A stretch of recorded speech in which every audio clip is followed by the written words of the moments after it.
किशनपुर गांव में प्राची नाम की एक औरत अपने बेटे कुणाल और बहू सुधा के साथ रहा करती थी। सुधा स्वभाव से बहुत ही कामचोर होती है और आए दिन काम न करने के नए नए बहाने बनाती रहती है, जिसकी वजह से अक्सर घर में कलह भी हो जाया करती है। अरे बहू, तुमने बर्तन क्यों नहीं किए? वो माँ जी, मेरी उंगली कट गई थी सब्जी काटते वक्त, इसलिए नहीं कर पाऊंगी। तो क्या हुआ, बर्तन तो कर ही सकती हो। नहीं ना माँ जी, सर्फ लगने से कटे हुए भाग में दर्द हो जाएगा। आज के लिए बर्तन आप ही कर लीजिए। इस तरह से सुधा रोज काम ना करने के नए नए बहाने ढूंढ ही लेती है। सुधा कुणाल के आते ही काम करने का दिखावा करती और उसके जाते ही वापस से नया नाटक करती। माँ, मुझे ऑफिस जाने में देरी हो रही है, अब जल्दी से नाश्ता दे दो।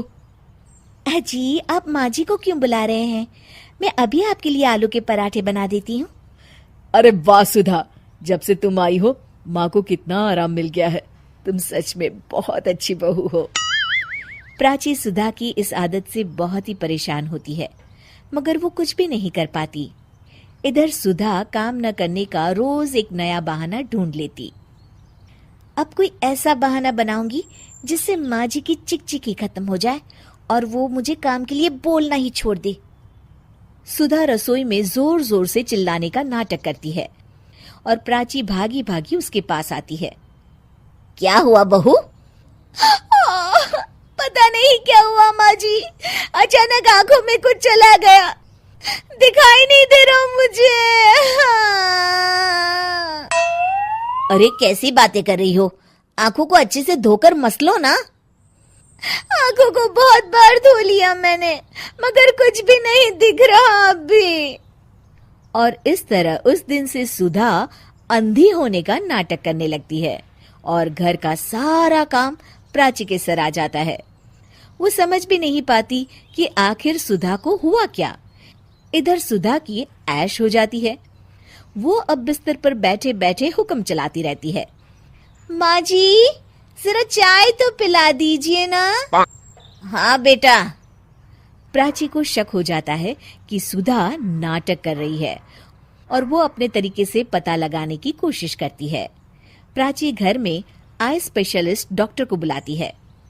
देखिए ना डॉक्टर साहब, मेरी इतनी प्यारी बहू को न जाने किसकी नजर लग गई। हुआ क्या? अरे देख ही नहीं पा रही वो तो। क्या हुआ है आपको? पता नहीं डॉक्टर साहब, कुछ दिखाई नहीं दे रहा मुझे।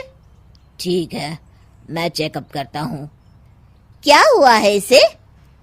चेकअप में तो कुछ भी नहीं निकला है। इसका मतलब मेरा शक सही था, ये सिर्फ नाटक कर रही है। फिर भी डॉक्टर साहब, कोई तो इलाज होगा ना। सुधा घबरा जाती है। माँ जी, आप क्यों मेरी आंखों के पीछे पड़ गई हैं? मैं जिंदा हूँ, क्या ये काफी नहीं है? आंखें भी ठीक हो जाएगी ना धीरे धीरे। नहीं बहू, तुम तकलीफ में हो ये मैं देख नहीं पा रही। डॉक्टर साहब आप देखिए ना, कोई तो इलाज होगा इसका। मुझे कोई इलाज नहीं करवाना। मेरी आंखें भगवान की मर्जी की वजह से गई है और उनकी मर्जी की वजह से वापस आ जाएगी। देखिए, मैं दवाई लिख देता हूँ और आप इनको क्लिनिक पर ले आना। डॉक्टर तो चला जाता है, मगर सुधा अपने बिस्तर से टस की मस नहीं होती और अगले कुछ दिन भी प्राची को ही काम करते रहना पड़ता है।